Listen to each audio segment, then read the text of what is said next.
or responses. But here's the question you always need to ask. So what is the evidence? I mean, an explanation is not evidence.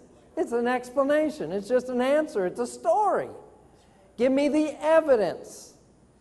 There is no evidence that it evolved by accident. You take the brain, the human brain, one of the most complex organs, the most complex organ in all of Earth, and we look at this incredible organ with all of its millions of neural networks, which, by the way, is some new technology has just come on the scene just this past several weeks. A few weeks ago, it was published. They're able now to, there's been some incorporating some fluorescing genes from the deep sea jellyfish, put it into some mice, bred the mice until that gene only expresses itself through the neurons. They have glow-in-the-dark. They have the nervous system, the brain and all the nerves glow in the dark. If you can take the body pieces away, then you have a glow-in-the-dark nervous system that you can study. The significance of that is they can see and study the nervous system like they've never seen it before. Things that otherwise would have escaped them. So we are in some pretty amazing times, but what we're seeing is the incredible complexity. There is no explanation for the incredible development of complexity and intelligence that the human brain possesses. It screams, again, design.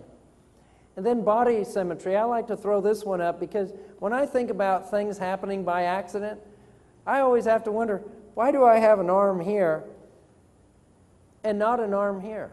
I mean, if things just happen by accident, mutation, I shouldn't look so perfectly symmetrical and balanced. I ought to look like a blob of some sort, and pieces of all kinds of things hanging off of me in any particular place. But when you look at symmetry, regardless of the animal, you're seeing incredible design here. It does not look like an accident. An accident is chewing a piece of bubble gum, throwing it, spitting it out on the sidewalk, and you look at it and say, now that is a blob. That just sort of happened with no intentional particular purpose behind it whatsoever, and that's right. But when you look at animals and creatures, living things on earth today, that does not suggest just an accident. And then I came across an article in the Smithsonian magazine one day, and this is the reason for this slide. I put it up here. They were saying, you know, science is looking to creation for design. They make better boats, better ships, better airplanes, better automobiles. They're looking, in fact, now we're looking to the DNA molecule and proteins to make better computers and chips. I mean, isn't that interesting that, from an evolutionist perspective, that mindless matter has shown greater intelligence than man himself? That's pretty remarkable, isn't it? Or we could say, obviously, there was a designer behind the pattern from which we are learning and improving upon our own patterns and designs that we're deficient to understand. Then there's instinctive behavior, which is very interesting. You got the Arctic tern, which is flying from the shores of Alaska to Hawaii with no markers whatsoever. There's no land masses. You just got big body of water, waves, and everything's changing. There's nothing out there to give distance or direction whatsoever. And these birds fly from the shores of from Alaska. Here's what's even more amazing. The parents have left. These are first-time travelers, and they have to fly with a certain amount of energy in their body, and it's a do-or-die thing, because once you're up in the air, you're committed. And once you reach the halfway point, there's no turning back. You got to be on target. And they hit it every year. Back and forth, they migrate. That's instinct behavior. A young man asked me last night about 7 behaviors that I identify. It is a very good question, because I teach this in our body, soul, spirit lessons of the human design. In the body, You have instinct as one of these simple behaviors, but here's how human behavior is distinguished. In the biological world, the simplest of all behaviors is taxic behavior. You see that in roaches or ants. If you ever notice you have a little insect on a stick and you tilt the stick up, he's always crawling up, and then you tilt the stick and he crawls up, and he's always crawling up, he's never crawling down. That's called negative geotaxic behavior. It's just an on or on. It's a I go towards or I go against. You turn on the light in the room, cockroach always scurries away. That's negative phototaxic response. You turn on a light and you see moths attracted to it. That's positive phototaxic response. It's just like an on or off switch. They just either attracted or they're repulsed by it. Simplest of all behaviors in the biological kingdom. Then you have innate behavior, and that's like maternal instincts across the board. Generically, that there is even though a female has never had a child before, whether it be a giraffe or it be a human or a cat or whatever, there's an innate built-in instinct to take care of that offspring. Then you have instinct behavior that just seems to be hardwired into the organism, and they know what to do and do things that they've never done before that seems just impossible to know about, and yet they do it. That's instinct. Then you have reflex behavior, which is another level of complexity, and we're increasing in complex behaviors. In reflex, it doesn't involve the brain. In us, our reflexes, like when you sit in the doctor's office, you're sitting on the table, and he hits your knee and your foot kicks, that is testing the reflex arc through your spinal cord. Your body is responding without any brain activity at all. It just goes through a reflex arc, and it knows to respond, and that way you don't have to think about it. And that's helpful if you touch something hot or something dangerous. Your body responds before you're even aware. And so that's a very helpful mechanism to protect yourself, keep yourself safe, and from harm. Now, the next level of behavior is learned behavior. And that is where there's brain activity. And so you're sitting in the room right now learning things, trying to keep up with all this information, because boy, that's really, what an overload. But it's being recorded so you can go back and listen to it. So here you are, you're learning. We can teach dogs new tricks and that sort of thing. Okay, that's learned behavior. That's far more complex than just the taxic behavior, isn't it? But there's brain activity, and there's some ability to learn certain behaviors or thoughts and then retain it. Now, all animals have to some level have those abilities, except for the animals that don't have brains, and then they're left to the reflex arcs, and those that don't even have those are left to their taxic behaviors. Now, man has two more levels of complexity. The next level of complexity is a part of the body, still part of the body, and it's in the brain, and that is abstract ability to think. We can create science fiction. We can create numbers, math. We can do all kinds of things in our mind and create worlds that don't exist. That is an abstract ability of reasoning and a level of complexity that separates man physically from all other organisms. But then in addition to that, there is one more level of complexity in behavior, and that's moral awareness. And that's described in Romans chapter 2, where Paul said that the evidence that the law of God is written in our heart is seen even in the Gentile world, which had not the law of Moses, never heard of the Bible, but they have laws that they assign to themselves. And even their own laws they don't keep. And they accuse or else excuse one another for rights and wrongs, even in their own laws. Paul argues the case that that is evidence that they have a sense of right and wrong, or a sense of morality, the very sense of right and wrong. That is embedded into our soul. And so these sorts of complexities and behavior patterns are important to understand, because then we can start distinguishing and even testing and answering questions that deal with how do we explain hallucinations, or how do we explain the behavior or the changes, the alterations that we can create, induce, or can be genetically attributed to.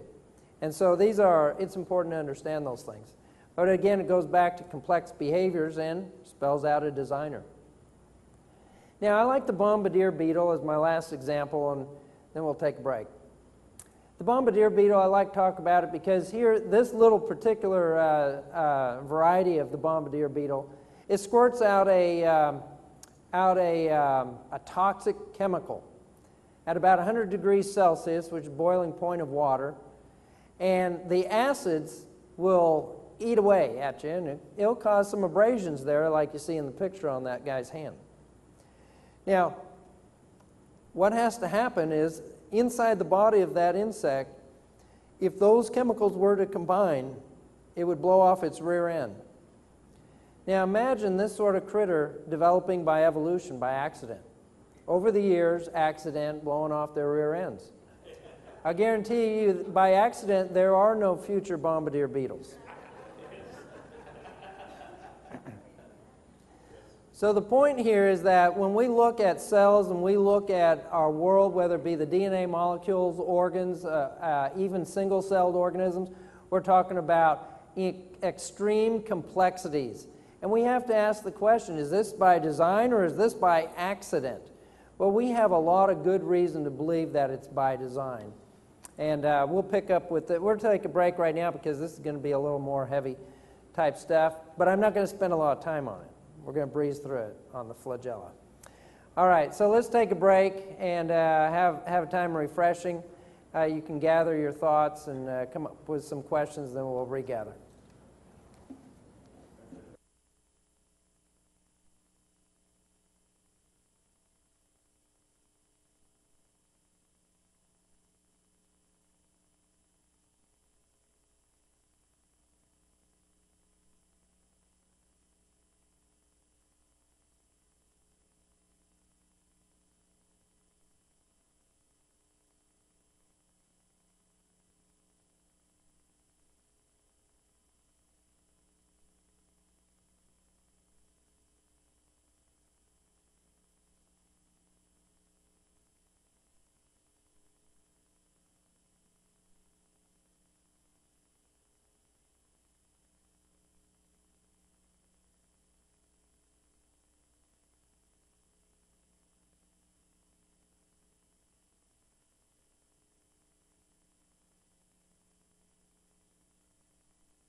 begin?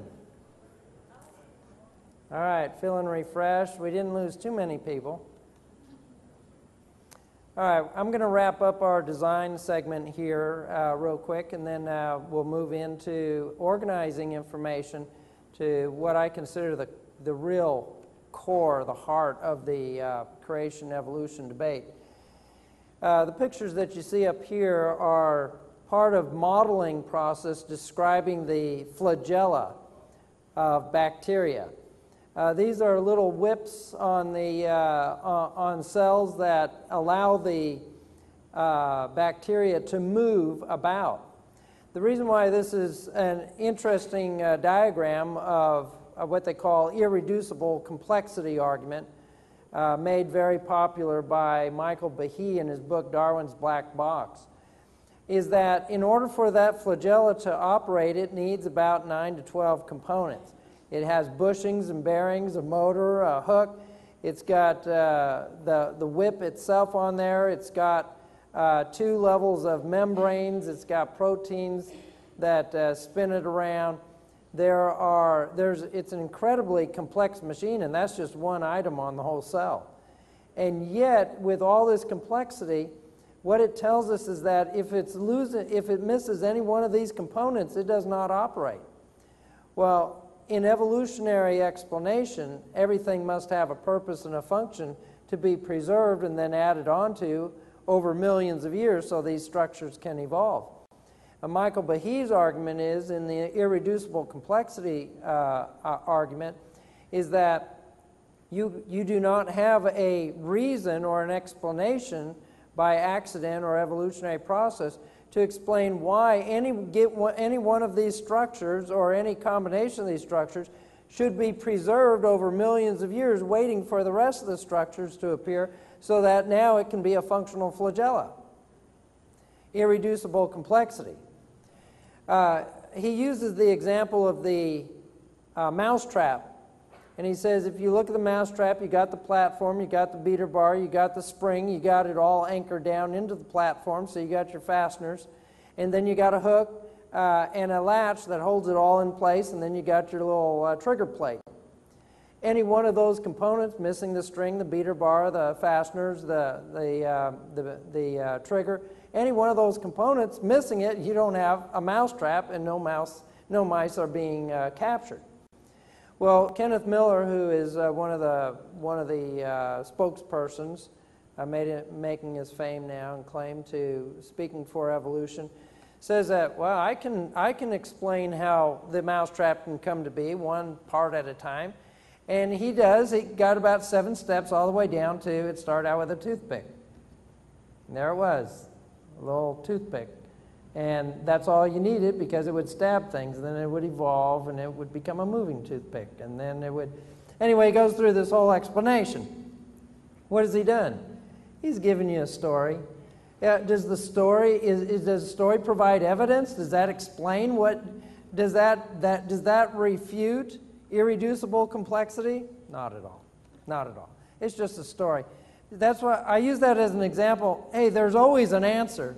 It doesn't have to be a good answer, it's just an answer.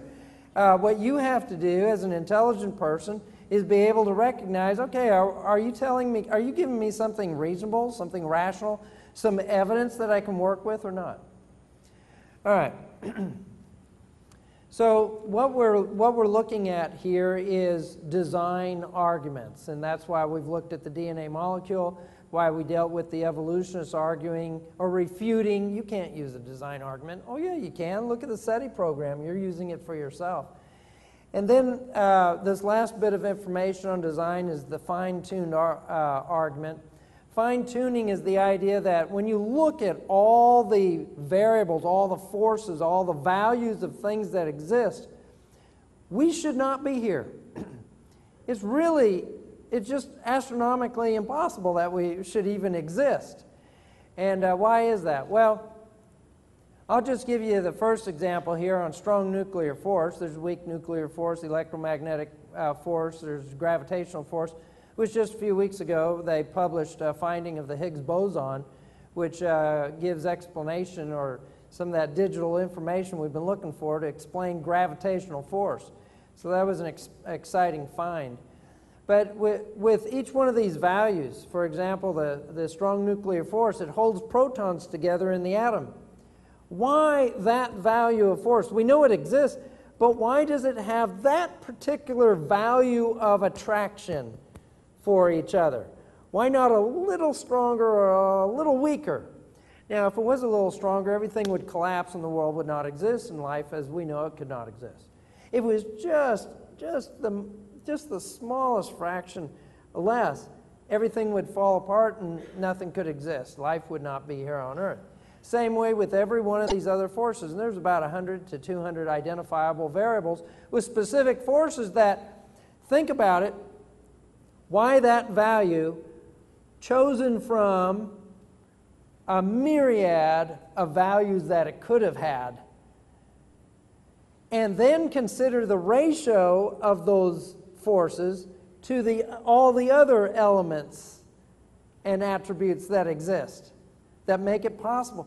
You see, it's so mind-boggling. There's no way that life should exist anywhere in all of creation. How did it get here? Why is it here? This is what's called, it looks like the universe has been fine-tuned just for the purpose of allowing life to exist on earth. As Richard Dawkins would say, if it happened anywhere in the universe, it happened here on earth. Why? We're talking about it. I had some guy, some evolutionist, talking to me after a seminar I did on probabilities. He said, well, it only had to happen once. It doesn't matter how improbable it was. It only had to happen once. And I said, well, how do you know it happened? We're here. I turned it around on him to show him how ridiculous that thinking was. I said, well, I know that we are here by creation, by an intelligent designer. He said, how do you know? We're here. What kind of logic is that? I mean, it doesn't make a case either way, does it? But he can't see it. You see, when you're caught up into this sort of stuff and you hear this sort of stuff, you accept as fact or true and rational that which is absolutely absurd. They only see it on one side. There's a blindness that is truly remarkable, astounding. So in summary here, what we have for the design arguments is we have a complex non-random design in the DNA molecule. We have complex design in the functions and the organs from the eye to the ear or whatever in the body. We have body symmetry in design. We've got complex design in behaviors like instincts. We have irreducible complexity like in the flagella. And there's if you want to see a list of things, you can read Dr. Behe's book, Darwin's Black Box.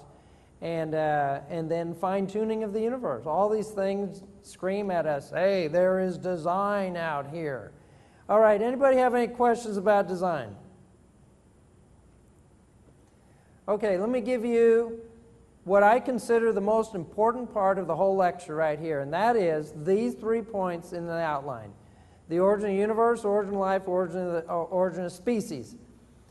This is so important. I'm going to give you 2 examples to illustrate how important this is. Well, 3, because I've got myself as an example. When as an evolutionist, I was looking for and trying to understand the debate points between evolution and creation. There's a lot of confusion out there. There's a lot of things that are stated, a lot of bad arguments, a lot of touchy-feely type arguments, a lot of emotion in this. It's a very divisive issue. And so in trying to separate and distinguish all these arguments that are floating around out there and make sense out of it, I came up with a folder system of all the arguments for evolution, all the arguments against, and so on, and was filling up my file full of information trying to make sense out of it.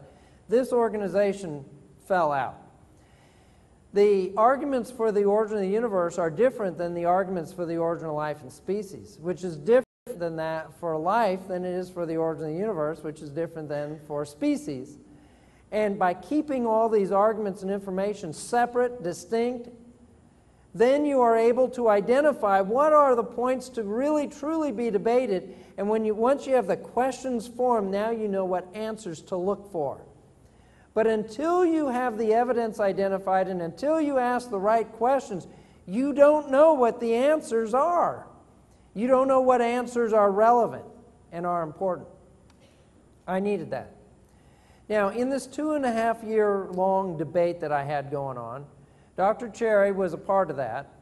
And for 2.5 years, we had known each other, even a little longer than that. And he told me, every time you teach a lesson on creation science or do a seminar around the area, let me know. I want to be there. And so I did. So he was sitting in on Bible studies and seminars, and then we had our ongoing debate. He was always there. And I'm telling you how long this was that he'd been around hearing me talk about these things, because after 2.5 years, he got up and he was starting to debate me on a point and say, first of all, the second law of thermodynamics only applies to closed systems, not to open systems, and so it doesn't apply to species. And I said, Dr. Cherry, I didn't say that. And he said, well, what did you say? So I went through this organization and I showed, here's the argument, second law of thermodynamics as it applies to the universe. I am not using it for life or species. And when he saw the outline and how the information fit, he put down the chalk and said, I agree. That's how significant it is. What was the point? What was made the difference in his thinking? It was the organization of the material. He already had it up here. It was how to think about it. In the same way, at the University of Minnesota last month, I was telling you about, a biology professor came up and he shook my hand and said, thank you for the organization, for this presentation, the way it's laid out. Why? Because he said this is how to appropriately apply the arguments and the evidences. He said it meant a lot to him. It made a lot of sense. So it's beneficial to both sides. Why? Well, because it doesn't take sides. It is science. It's just organizing the information. And that's why it doesn't have to be an emotional knock-down fight. We don't have to get hostile and mad about it. All we have to do is, okay, here's the question, what is the evidence? And then accept the answers. Now, by the way, that's one of the reasons why the creationist has an advantage over the naturalist. Because for the naturalists, they have to argue and force a biased natural explanation for everything that exists. For the creationists, they can follow the evidence in any direction, with a natural explanation or a supernatural explanation, it doesn't matter. And so they are more free and more open-minded to allow the information and evidence to direct their conclusions, rather than force it into all supernatural or all natural. And that really it makes for a better scientific community when you can follow the evidence regardless of where it might take you. So we're dealing with two sets of evidences for the origin of the universe. First law of thermodynamics, second law of thermodynamics. First law of thermodynamics is our first bit of information, and it says that the law, it is also known as the law of conservation of matter. It says that energy cannot be created nor destroyed. What that means is you can't have more energy come out of a reaction than what went into it. And you can't have less go into it than what comes out of it. That's conserved energy. So whenever you have a chemical reaction, a physical reaction, anything, every ounce, every bit of energy must be accounted for before and after an exchange, something that took place. And that's what that is all about. First law of thermodynamics says energy cannot be created by natural means, is what it comes down to. And I say natural means because it's a physical law. It only deals with the natural world and applies to the natural world. During my ambush meeting, one of the guys said, "You can't say that. It's just wrong." I said, "Well, tell me what's wrong with my definition." He's the guy that said, "I'll give you $1,000 if you can say, show me in a book where it says by natural means." I said, "It's redundant. A scientist doesn't have to say by natural means."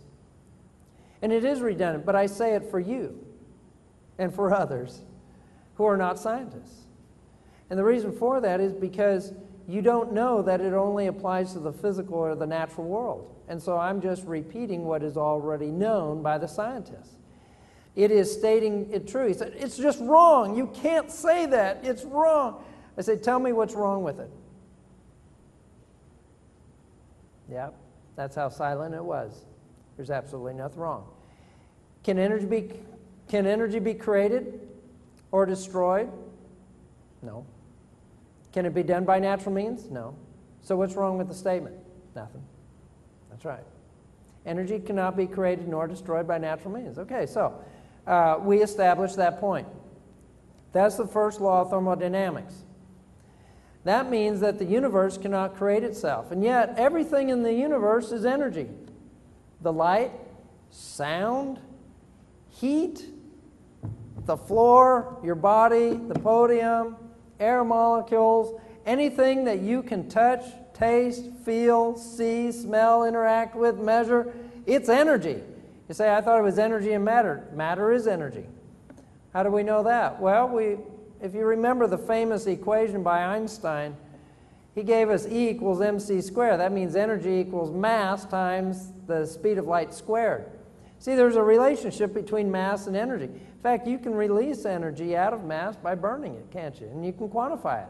Where'd all that energy come from? In the form of heat, snap, crackle, and pop, sound, and so on, and light.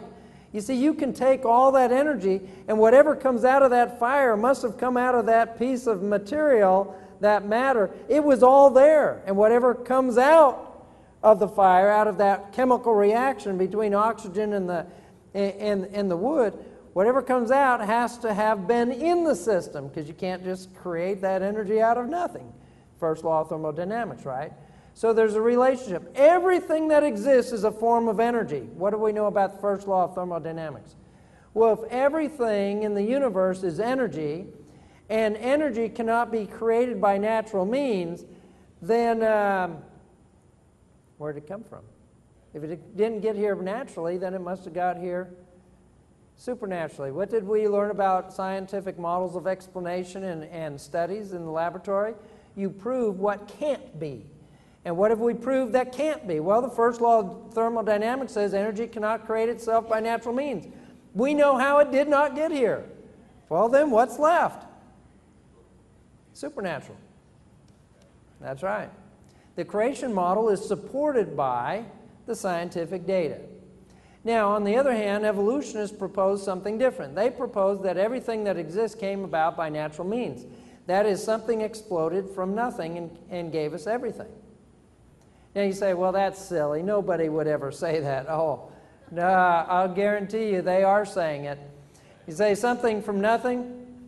Oh, yeah. Here's a quote by one physicist. He says, imagine no space at all and no matter at all. To the average, I like that word, to the average person, it might seem obvious.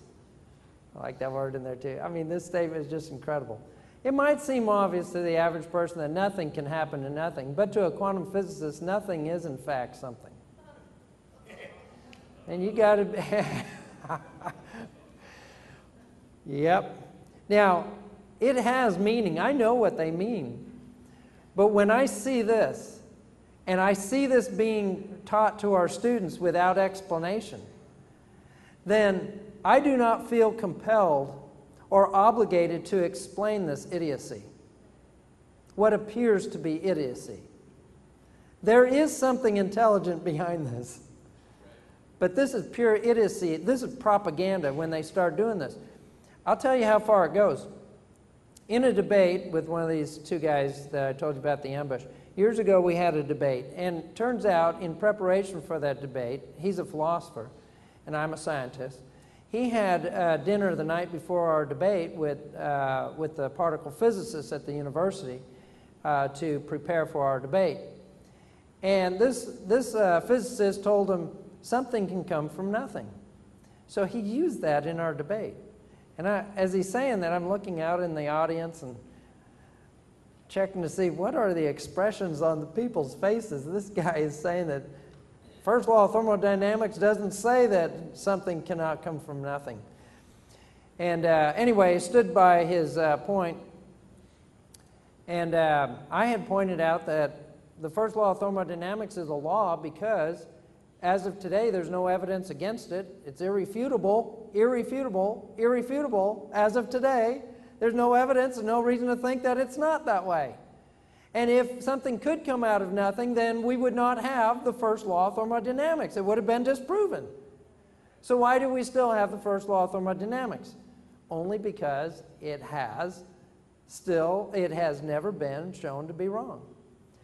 Now, about a week later, after our debate, I had my family walking down the street in Fayetteville there during a fall festival, and people come out, organizations present their materials.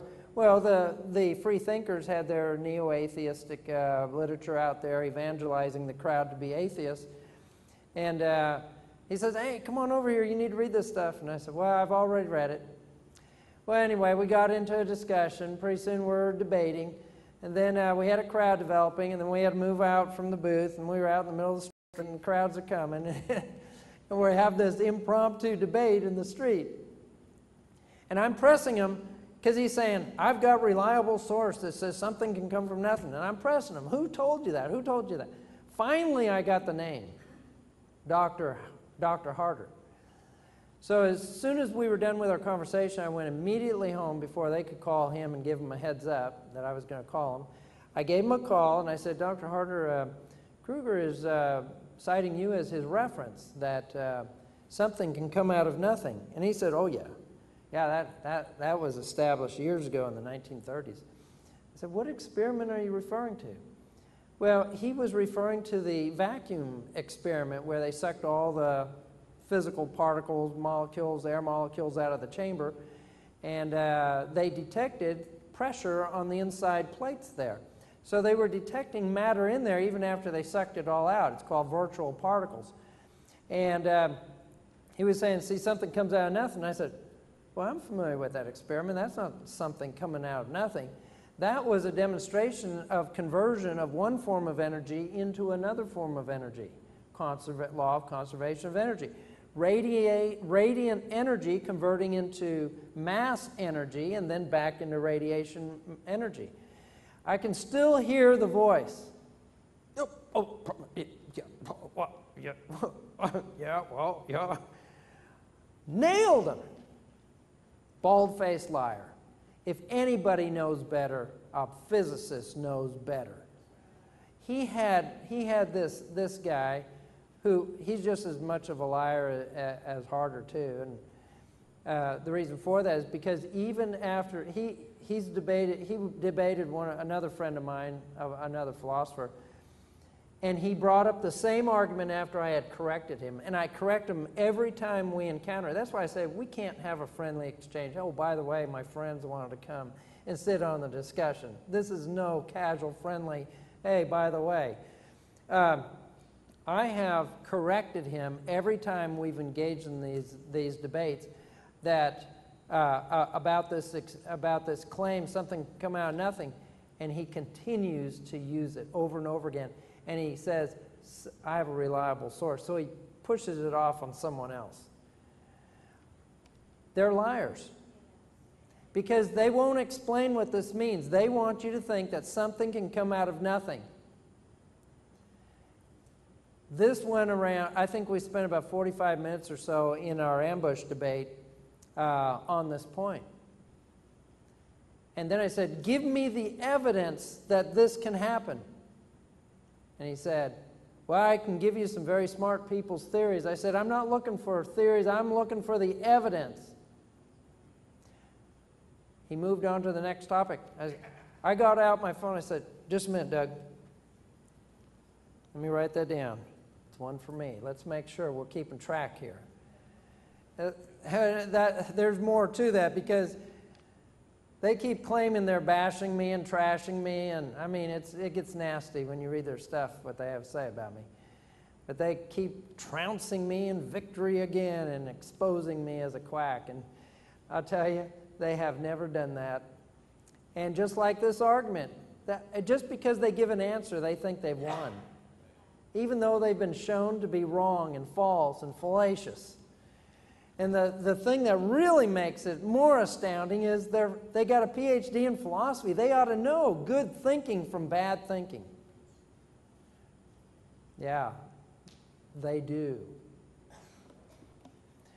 All right, so the first law of thermodynamics, as applied by the evolutionists, contradicts the evolution, that it just came about by natural means, by accident, it just formed itself. Models that contradict scientific laws are unscientific. The evolutionary model and concept for the explanation for the origin of the universe is therefore unscientific. Well, then they might have a rebuttal, and they'll say, and this is for you, I'm showing you and training you what to say. They're going to say, well, it didn't have to create itself. It's always been here. Okay, fine. Let's move on to the second law of thermodynamics. Second law of thermodynamics says energy cannot organize itself in a closed system by natural means. What does that mean? It means that you cannot have organized in any system, energy is always going to be becoming more chaotic and disorderly.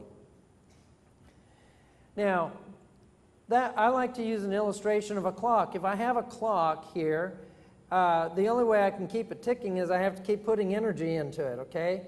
What am I doing? I'm organizing, I'm increasing the energy, I'm decreasing the entropy. That word entropy oftentimes is confusing. It's sort of counterintuitive.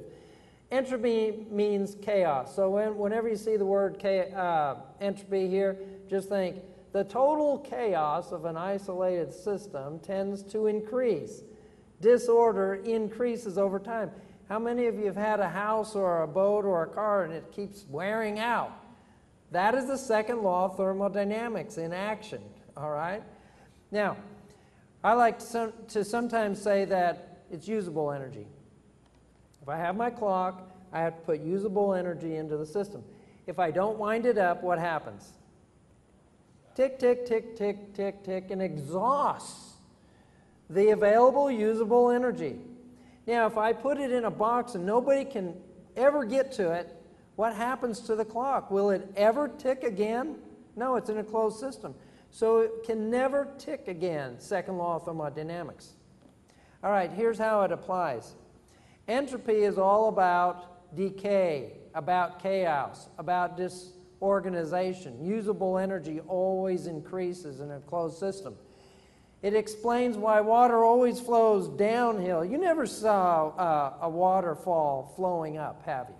That's because of the second law of thermodynamics. You never saw eggs pulling themselves together. Why? Second law of thermodynamics. You've never seen fire and air come out of the sky and put a house together. Why? Law of thermodynamics. Everything goes one direction. What direction is that? Entropy, chaos, disorder. Entropy is called the arrow of time. And that, in fact, is why it prevents the idea of a time machine. You'll never reverse time. In order to get in a time machine and reverse time, you'd have to see eggs pull themselves together, molecules come out of the air and put houses back together, water has to start flowing uphill. It's prevented by the second law of thermodynamics. It's not going to happen. So that's why we have the experiences that we see in our world today in a certain direction. Clocks don't wind themselves up. You have to do it. Now think about the universe. The universe, with all its spinning solar systems and galaxies spinning around, black holes and all these different components, it's like a giant clock with all these gears rotating and spinning, and what harmony is involved in that. But we see all this going on, all this complexity. The universe is like a gigantic, organized, spinning, operating clock. You see where we're going with this? If the universe is experiencing entropy, or what is called heat death, that is, everything ultimately in its final form will be in a maximized state of energy, chaos, entropy, which is heat. So the universe is said to be going through the throes of heat death. If the universe has an end point, that is, it's all heading towards a point of death, heat death, that means it had to have a beginning point too. In other words, not a beginning point of existence, but a beginning point of organization. So that's what it comes down to. Who wound it up? You can't have a clock unwinding unless it was wound up in the first place. So the question then remains, who wound it up? second law of thermodynamics says it cannot wind itself up. If it can't be wound up by natural means, then it must have been wound up supernaturally. You see, through the scientific application of what laws are known today, we can rule out how it did not happen. It did not happen by natural means. The universe simply cannot wind itself up. Creation science model is supported not just by mere evidence, but by a law of science. That's why I say when you take this into a debate or your discussion, you cannot lose this argument. Why? Because this argument is backed by and founded on laws of science that are irrefutable. Why are they irrefutable? Because the law of science has no evidence to suggest to think otherwise as of today. Now, here's the next response. Well, or as Dr. Harder was sitting in on one of my lectures one time, I was talking about this. He said, well, laws are meant to be broken. Oh, fine. I'm a scientist. I have no problem with that. You can spend all your time and energy and money that you want trying to disprove the law, because that's what science does, try to disprove things. So try to disprove it. Of course, it's been around for hundreds of years, and there's no known exceptions as of today. But what was he saying? Well, tomorrow we hope to find some evidence that shows the second law of thermodynamics there are exceptions to the rule. I say fine. But a credible scientific explanation must not contradict the evidence that exists today, not what you hope to find tomorrow. If you live by that rule, you can believe in Mother Goose stories, because who knows, tomorrow we might find the evidence those are true stories. No, a credible scientific model must be based on what we know today, not what we hope to find tomorrow. Now, evolutionists are proposing that it happened by natural means anyway. Why? The forced bias. The forced bias. Forced bias is not scientific. It's not open-minded. Follow the evidence. And when you follow the evidence and let the evidence talk to you, it shows you that the most credible explanation is a supernatural explanation for the origin of all things. Evolution's concept of the Big Bang is everything blew up, something blew up from nothing, or nothing blew up, produced everything, and it became organized. But the only time you ever see an organized, orderly energy coming out of an explosion is in the textbook. I mean, some artist drew a picture of it. Whenever you see a real-world explosion, you see nothing but chaos and a mess. That's the only kind of result you see from every kind of experimental and field observation. You never see more order come out of an explosion than what went into it and how it started. That means evolution is contradicting a scientific law. And models that contradict scientific laws are clearly unscientific and incredible. Therefore, evolution's interpretation of the origin of the universe, it's unscientific. It might be a hypothesis. There's nothing wrong with that. But it's in contradiction. It does not have the credibility and legitimacy that creation science does for the origin of the universe, all right? Now, here I like to put this quote up here by Dr. Eddington, who said, if your theory is found to be against the second law of thermodynamics, I can give you no hope. There is nothing for it but to collapse in deepest humiliation. Well, they continue to believe it anyway. They have no shame. Here, Dr. Van Wylen, who is an engineer, says the author has found that the second law of thermodynamics tends to increase conviction that there's a creator. I mean, to the normal average person, it would seem obvious, right? Now, let's look at the next set of evidences. I just showed you the evidence for the origin of the universe. All you need, you said, all you showed us was two things. Well, how many do you need? It's not the number of arguments, it's the quality of arguments. And you're not going to get better than the laws of science. explanations, theories, descriptions, ongoing stories. They do not stand up against the laws of science. That's simple enough, isn't it? All you have to do is know two things and you have won the debate. Creation science model. Hands down. All right, evidence for the supernatural origin of life. Now, this is how science works. Once you establish a point, now you have precedence and reason to argue the next step. Well, if the origin of the universe is best explained by supernatural means, then it makes sense to suggest a supernatural origin of life. All right, so we propose that as our hypothesis. What is the evidence for that? Well, we can look at the law of biogenesis, the law of probabilities, and then look at laboratory evidence that has been submitted. Now, first of all, let's look at the law of biogenesis. Look at this book, Helena Curtis, textbook biology. And she defines this as where a cell exists, there must have been a pre-existing cell, just as the animal arises only from an animal and the plant only from a plant. Helena Curtis. Take note of the reference there. That is in the second edition, published by Worth, on page 92, I believe. The reason why I put this up here is not only to give you the definition of the law of biogenesis, but to tell you a story about this. This is the book that I was teaching labs at the University of Arkansas out of. This is the book that students were reading and discovering the law of biogenesis all the while it was being taught about evolution.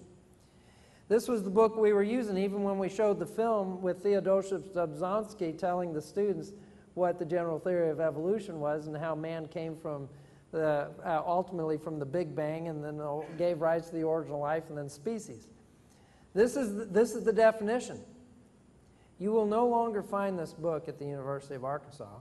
It disappeared back, I don't know if it was somewhere around 92, 93. I was doing a lecture called The Evolution Dilemma on campus. And a couple of the zoology professor was there and challenged me about that. And I said, well, here's your book again. And after I made the point, you approved the book from which I'm defining the law of biogenesis. That book disappeared. It hasn't been used. It's not even in the library anymore. It's been completely removed. Censorship. See, remember I told you it goes beyond just the personal encounter of them trying to censor information. They're going so far as what we would say in the USSR, rewriting history. They are taking information away from students so they don't even hear what the law of biogenesis is. And a lot of people confuse it with the defunct notion that Ernst Haeckel had proposed, that ontogeny recapitulates phylogeny. Yeah, what is that? That's where he said all organisms in their embryological development as they're growing go through all the stages of evolution. They don't. In fact, Haeckel was found guilty of 5 charges of fraud because of that evidence, supposed evidence that supported his claim. Isn't that interesting? How many have heard that? Well, he was found guilty. And then he said, he had the gall to say, I should be utterly humiliated, and I would be except for the fact that this goes on all the time. What goes on all the time? Fabrication, lying, deception, misrepresentation of data. In fact, he just copied he was drawing the pictures. There were no photos of the embryos. He drew them to look the same. It was really a mess. Yet it's still used in a lot of biology textbooks as evidence of evolution. 5 counts of fraud. Now, all cells come from pre-existing cells. Life does not come from lifeless molecules. That's what the law says. It's been established since the time of Louis Pasteur when he put to death the whole notion of spontaneous generation. Well, he didn't put it to death. It's still alive and well today. It's just more sophisticated. And they're still saying that life has originated in the laboratory or in the field. That's what happened in early Earth conditions. But the reason why the law exists is because there are no known exceptions. Now, if you can't find it, it's not because the law was overturned. It was because it's being censored. That's different. If all living cells come from pre-existing cells, then and it can't come about by natural means, then where did it come from? Must have been supernatural. If it didn't happen naturally, and the law of biogenesis, we have it being verified every day, how it could not happen, did not happen, we're left with the creation science model, supported by a law of science. Isn't that nice? Again, and this argument is irrefutable. What makes it irrefutable? You have an irrefutable law of science on your side. It says it can't happen by natural means. If you want to go find out just how impossible or what lack of information there is in credibility for evolution's explanation of the origin of life is, you can go out and find the Origin of Life Foundation. They're offering the Origin of Life Prize. This is not a creationist group. This is a group of evolutionists. They're trying to stimulate more research by upping the ante. Hey, you get $1 million if you can offer a plausible explanation. A what? A plausible explanation. You mean I don't have to offer evidence? No, just a plausible explanation. You mean I don't have to actually do it in the laboratory? Nope, just a plausible explanation. But that $1 million is still sitting out there. What does that mean? There is no plausible explanation.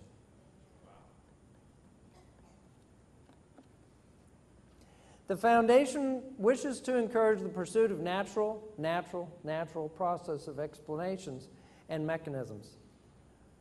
Law of biogenesis, hey, they're trying to overturn the law of biogenesis. Well, that's fine. That's not unscientific. But, again, it just reinforces the whole idea that they don't even have a plausible explanation to begin with.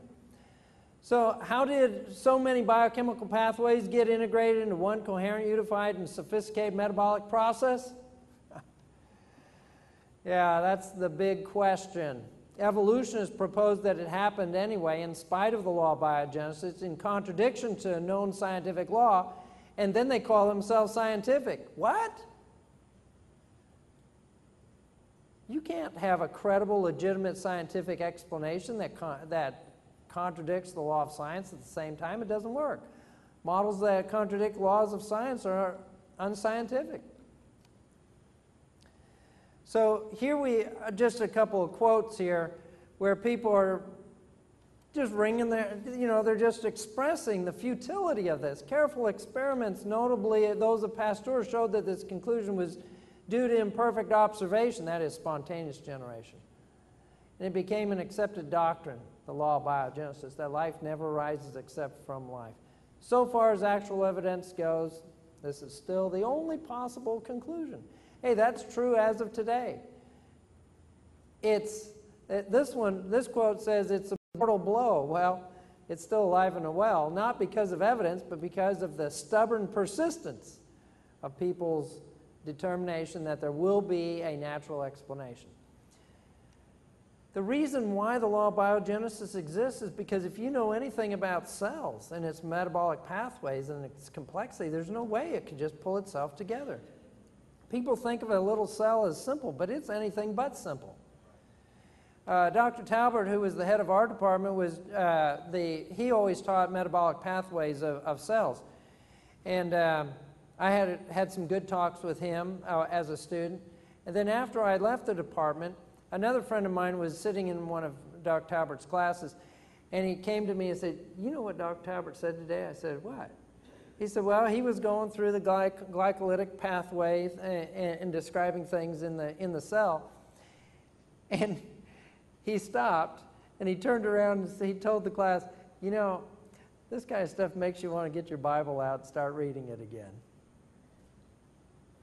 When you really know what's going on in the cell, when you really understand the complexities, you cannot help but be boggled by how could all this just happen by accident?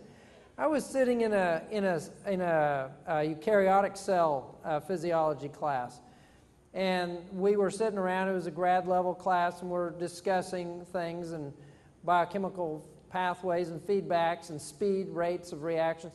And after class, I talked to Dr. Evans. I said, you know, how how do we explain the control and the speed for making life function as we've just described? He said, I have no idea. He said, you know, this really makes you think there's got to be a designer behind all of it. And he said, yes, it does.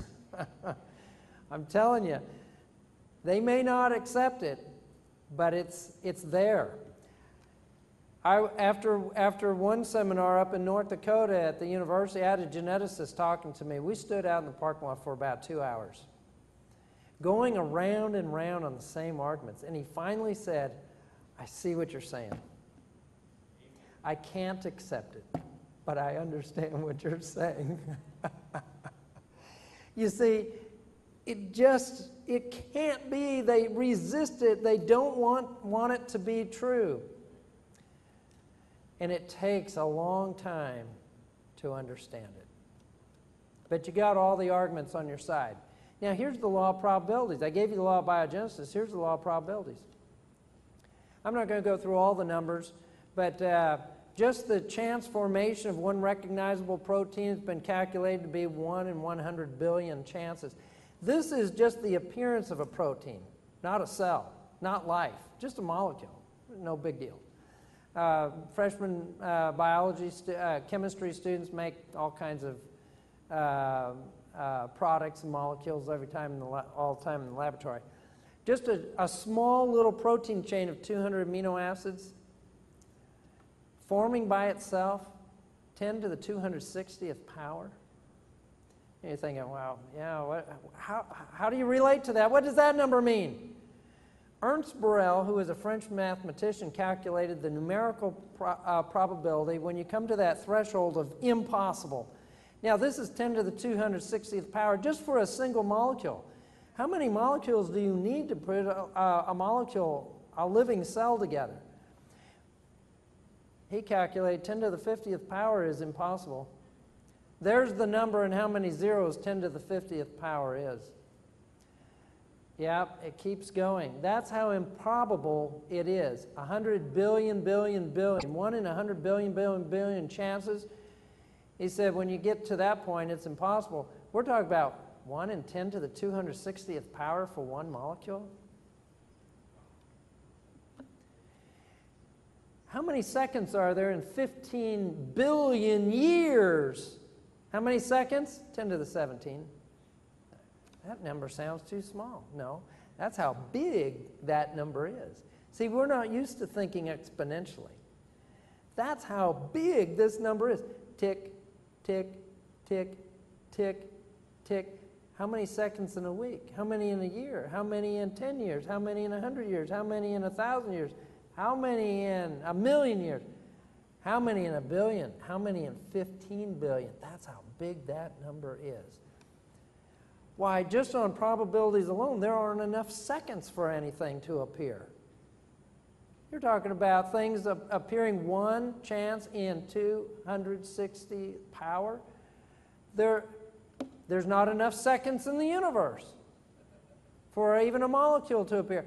How many stars are there in the entire universe? 10 to the 11th power. Whoa. Look at the masses. We're talking about in kilograms here. The mass of the entire universe is just 10 to the 52nd power. How many subatomic particles in the entire universe? Been calculated. Not atoms, not molecules. We're talking about the things that make the atoms. How many of those are there? 10 to the 80th. That's how many particles there are. Doesn't seem big enough.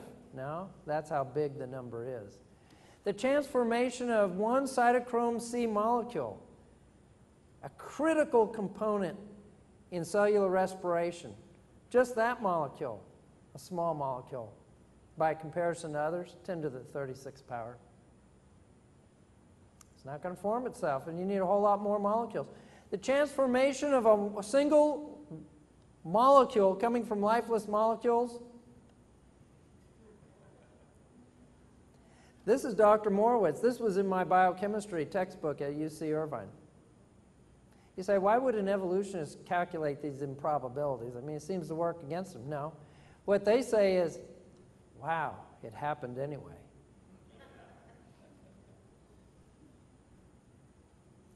Ten to the 340th millionth power. We're not talking about probabilities anymore. We're talking about the absurdly impossible.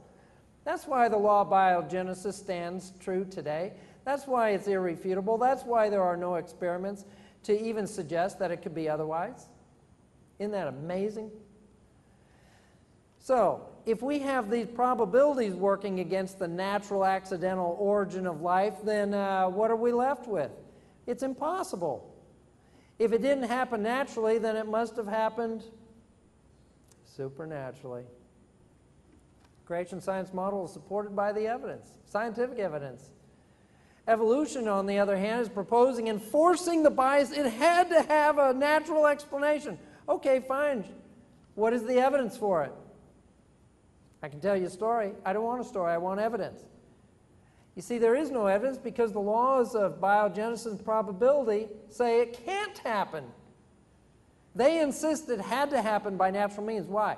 The philosophical underlying premise of naturalism, presumption of atheism. What's the evidence for it? None. That's why they call it a presumption. There is no evidence for it. So models that defy scientific explanation are clearly unscientific and are incredible, illegitimate, not worthy of being believed or taught in the textbook, and yet it's there. Why? Not because it has science backing it. Should creation science be taught in the classroom? Absolutely. We got the science on our side. Teach the science. Teach the science. Let the evidence guide us and lead to the proper conclusion. What we're teaching right now is bad science when we force the naturalism over the evidence. Now, I'm not going to go through these steps, but I'll just tell you, I've been following Dr. Jack Szostak over at Harvard. He's a specialist in abiogenesis, trying to create life in the laboratory. I first came across his name and his work in 1992 when I was reading in our newspaper. Life has been created in the laboratory. Of course, they said that with the old Stanley Miller experiment and then the Sidney Fox experiment and others, which they still have in the textbooks, which is unfortunate because they're no longer considered valid. But I was reading the article, Life Created in the Laboratory, 1992. And then he sort of qualifies and said, by the end of the year, I'll have it fully functional. What he had done was he had taken some proteins and nucleic acids and some fat bubbles, and he put them all together, and sure enough, these molecules had made their way, which is normal. Some of these molecules made their way inside the fat bubbles. That's no big deal. What really made it a big deal was the cells were multiplying. They were reproducing. Whoa, big deal there. So I'm looking at it. When you continue to read through the article, what he's doing is spending all his time in the article redefining what life is so he can conform.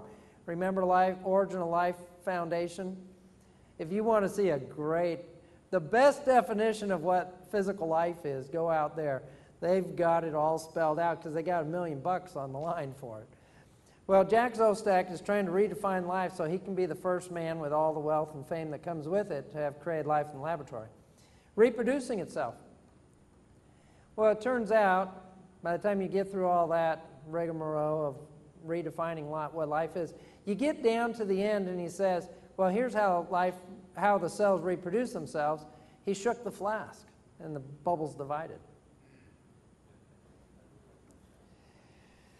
The thing that came to my mind was, okay, by that definition, here's what's going on. We have life being created in every kitchen sink every night, every time dishes are being washed. We got all the proteins, nucleic acids, fats, and carbohydrates being scraped off into the water with the bubbles, and they migrate into the bubbles, and every time you put your hands in there and split the molecules, reproduction, life has been created in the kitchen sink. That's what it comes down to.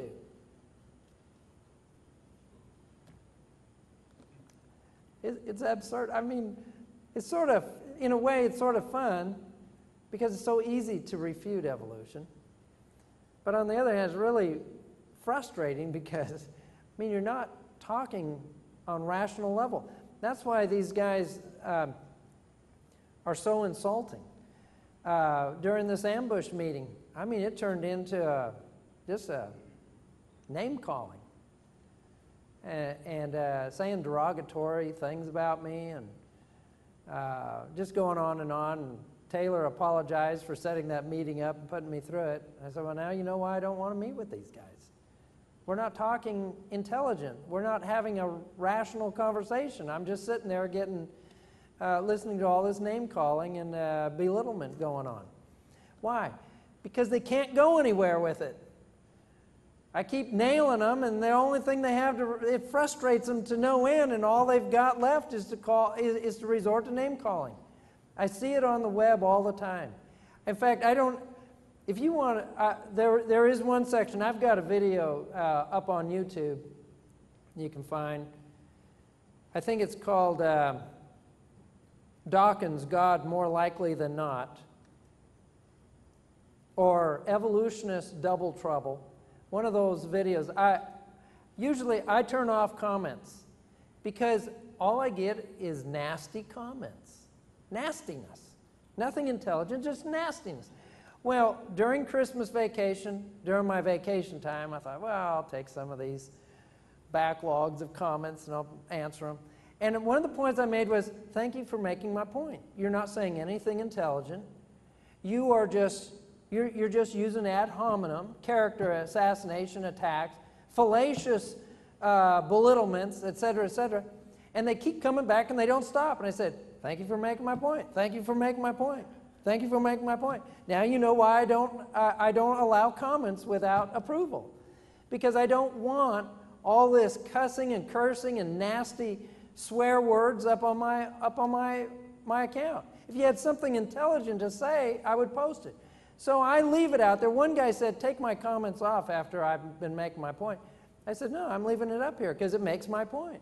If you're embarrassed by it, then good. Maybe you'll change your behavior. If you want to talk intelligently, let's talk intelligently. Let's talk about the questions, the evidences, and the answers. Now, young people are going to be intimidated by that kind of stuff. Anybody, even an adult, if you're not equipped and you're not familiar with the arguments, someone starts flaming you and attacking you on a personal level, you are pushed into a corner and you don't want to say anything. Or you're going to say, okay, and you cowered into buying into what they have to say. That's not good thinking. That's not rationality. Don't allow intimidation and fear to lead you in your conclusions and how you're going to think. That is not good thinking. That's fear. Do not allow yourself to be led by fear. Be rational. Be intelligent. Think about it. Well, here is a famed atheist, 50 years at the forefront of atheism and its arguments. He developed two famous atheistic arguments for the non-existence of God. In 2004, he made a world-shattering, in his world, announcement. There must be a first cause. Why? Law of biogenesis. He said, I brought this up at a lecture, and someone said, yeah, well, he's just an old man getting ready to die. He's not thinking right anymore. But you read his testimony, he said, I've been struggling with this for 20 years. I've been watching and examining these reports and this research, this area very closely for 20 years. This was not a decision overnight out of fear. He'd been thinking about this and said, no, there's no way life could just pop into existence out of lifeless molecules. There must be something out there. So the only possible explanation right now, credible and legitimate, scientific, rational explanation, is the creation science model. Creation science model is supported by empirical evidence. Now here's the spokesperson of atheism and atheists and the neo-belligerent atheists. He says, nobody knows how it happened. Okay, nobody knows how it happened. But somehow, without violating the laws of physics and chemistry, somehow, see, that's wishful thinking, isn't it? A molecule arose. This is how it happened. There's no doubt in his mind. And what is the evidence? Nobody knows. But somehow it did happen. And arose that just happened to have the property of self-copying and a replicator. This may seem like a big stroke of luck. Freakish or not, this kind of luck does happen. Really? Where? Tell me. Give me the example. None. And it happened, only had to happen once. Well, what do you mean? Well, the sort of lucky event we're looking at could be so wildly improbable that the chances of its happening somewhere in the universe could be as low as 1 in a billion, billion, billion in any one year. If it did happen, it happened on this planet. How do we know? We're here. This is the spokesperson for atheism and evolution in our world. I know God created. How do you know? I'm here. It goes both ways. This is the best they've got. You see, creation science model has the evidence, law, biogenesis, and probabilities on our side. We don't have to resort to this kind of nonsense. The current accepted evolutionist origin of life scenarios are untenable, and the solution to the problem will not be found by continuing to flagellate. I like that because little cells have flagella. These conclusions, whipping them to death. Now, you know, speaking of Richard Dawkins in the YouTube, I had mentioned that the title of that one YouTube is Richard Dawkins More Likely Than Not, God is More Likely Than Not. Well, I was showing a group of students in my science class this Ben Stein film, Intelligence No Intelligence Allowed.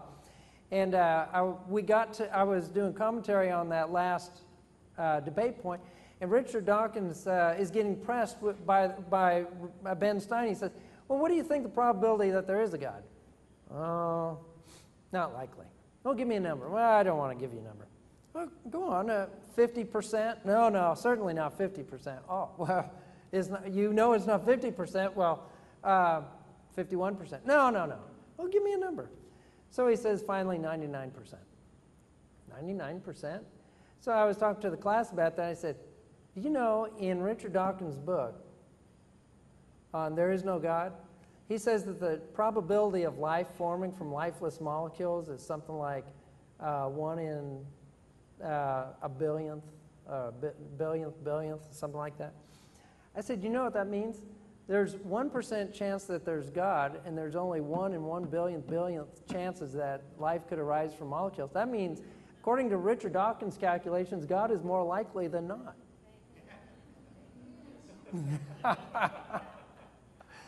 I thought that was clever. So I put that out there as tongue-in-cheek, and I'll tell you what, talk about flames. Woo! That really got the bonfire going. All right. Now, we move into species. And this is a very important area. We're going to take a break here. And see, where are we right now anyway? 11:38. So we'll take a break right here for about 10 minutes and then come on back. And what I'll do is I will wrap up at 12:15, and we'll cover as much as we can. And then when we come back for lunch this afternoon, for those who want to, we'll get into punctuate equilibrium and questions and talk about speciation. All right? So let's plan on doing that. We'll take a break right now.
For some of you, you'll recognize that I'm knocking off some of the questions that I have read in these surveys. Great questions, by the way. Thank you very much for them. And some of the survey points numbered, agree, somewhat agree, disagree.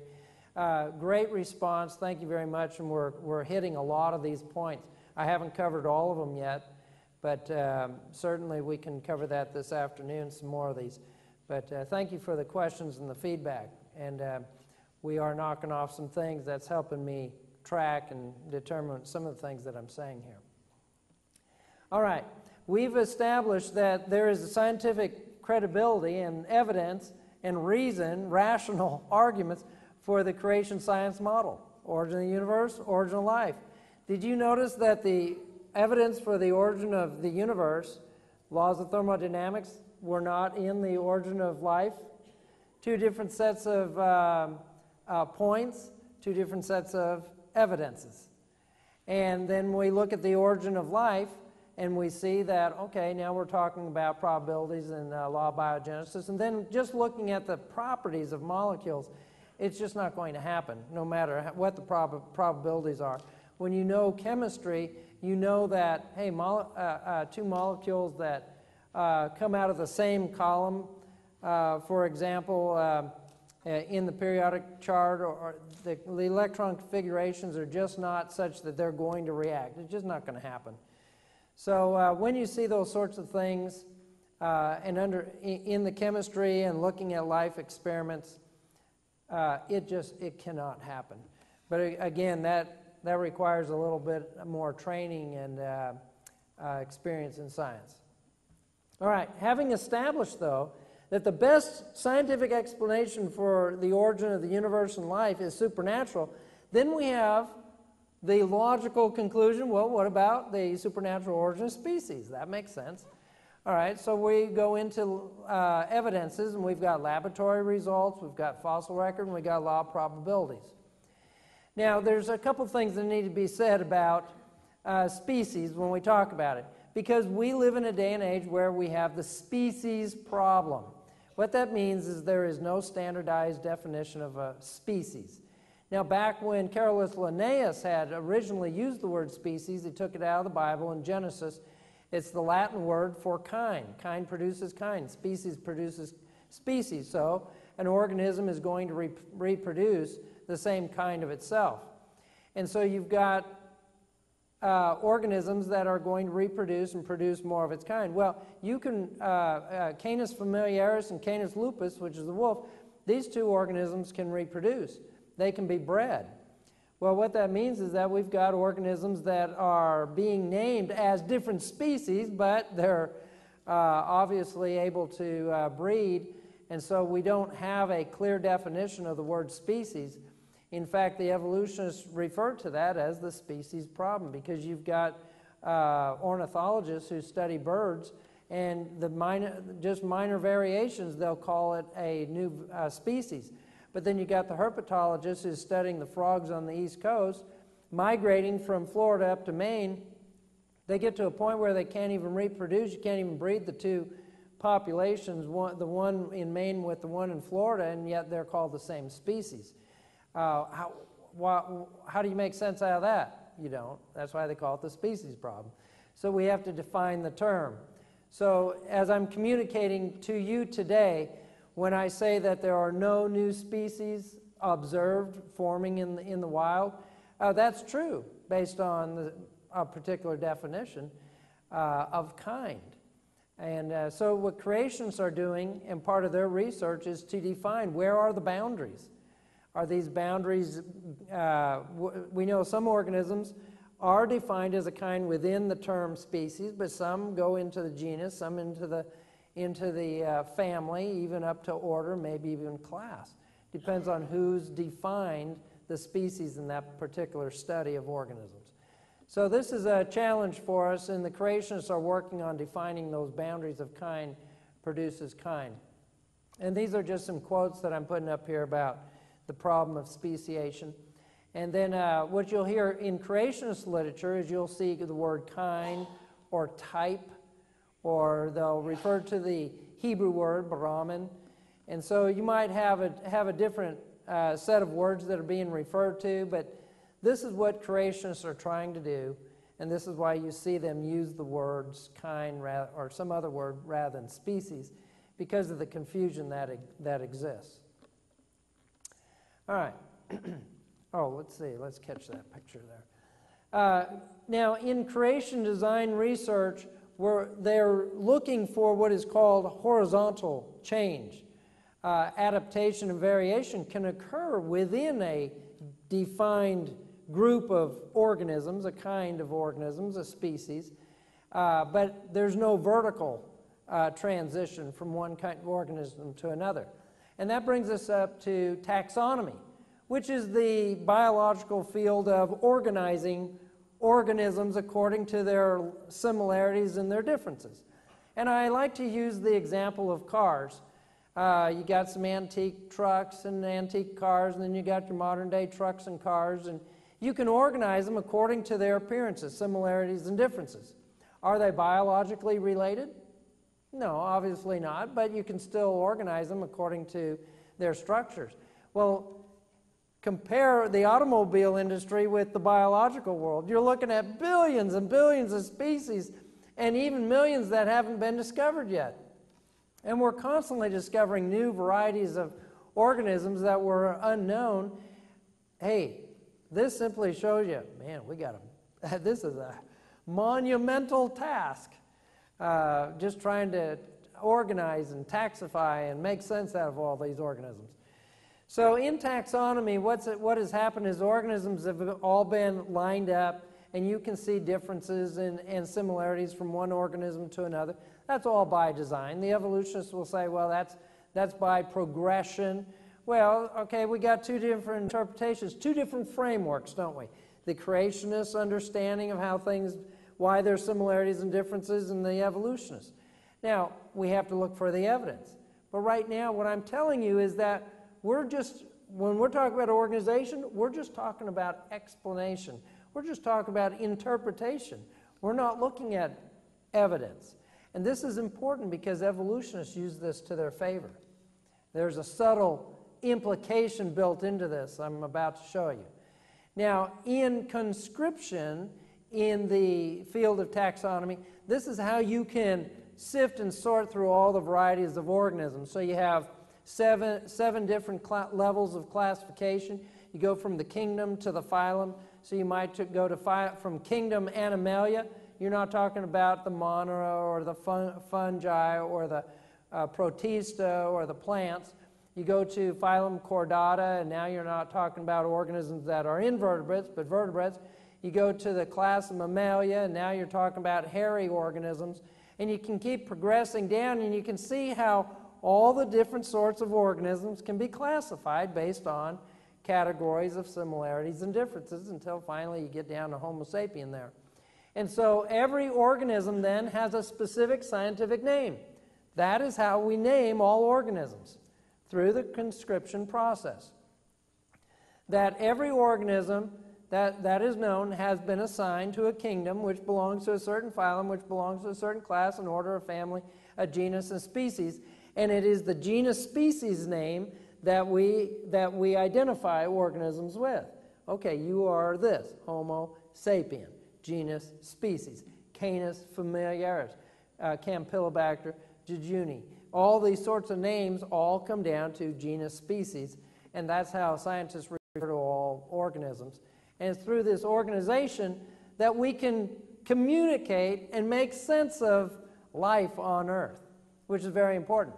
Now let's talk about taxonomy and organization for a minute, because this has serious implications to it that evolutionists, through propaganda and censorship, have used for their advantage. Now, organizing things doesn't mean that there's biological relationship. What does it mean? It simply means you're able to organize. It reflects more on the observer, on the scientist, rather than the organisms or the items being studied. So you got a group of cars up here, and you say, well, I don't know, that doesn't look very organized to me, so we just draw lines here, and we can show how, through the automobile industry, how they're all related. And you say, oh, yeah, okay, the lines make sense now. Do those lines imply that they were biologically, they are biologically related, and that through reproduction the cars produced each other, and that gives the reason for their similarities? No, of course not. The lines simply show how we can organize them according to similarities and differences. It has nothing to do with biological relationship, does it? Well, guess what? That's the same way with life on earth as well. It has the way we identify and describe organisms and in our taxonomy has absolutely nothing to do with their genetic relationship or with their biological relationship with one another. Now, when you draw the lines and the evolutionists say, see, these lines show how organisms evolved. Now wait, does that show evolution? No. What that shows is I know how to organize by lines. But you see, this is a powerful psychological impression left on you, isn't it? Because when it's not, when you take the lines out, you're looking, oh, well, I don't know how to make sense out of that. Well, let me show you how they evolve. Now, where's the evidence? It doesn't exist. What changed? The lines. Not evidence, the lines. That's why I'm pointing out to you, this has been a powerful psychological tool, because this is called the phylogenetic tree. And when you see the phylogenetic tree, immediately you're impressed with the idea, oh, biological relationship, this is how things evolved. No, this is organization. This is how the organizer, how the scientist has arranged the organisms. We still have not shown that this is a biological path of reproduction. Now, we haven't established that. All we did was draw lines. The lines are a hypothesis of how it might have happened. All right, fine. Where is the evidence? Well, even the evolutionists, as Dr. C. Wiest had published in the Proceedings of the National Academy of what is that? Of Sciences. He said, you know, we have to question our underlying assumptions. Man, that's what science needs to do. It always needs to be questioning itself and self-monitoring itself. Well, here's some of the evidences against the idea that it's biologically related, because the phylogenetic tree was originally developed for morphological similarity. So I got two arms, a monkey has two arms, I've got a head, they got a head, we've got two legs and walking upright. There's a lot of similarities there. So then there ought to be some sort of evidence of relationship there. But few people know, even though all the propaganda has been, well, monkeys are 99% genetically like humans. No, they're not. As more and more studies have been done, the numbers they're less like humans than has been promoted. Those numbers have been censored. But here's something that really calls into question. Regardless of the similarity of DNA, it's just like similarities of arms and eyes and everything else. So they're similar. But what do you do when you've got homologous structures like two arms and they're coded by two different DNA or two different genes?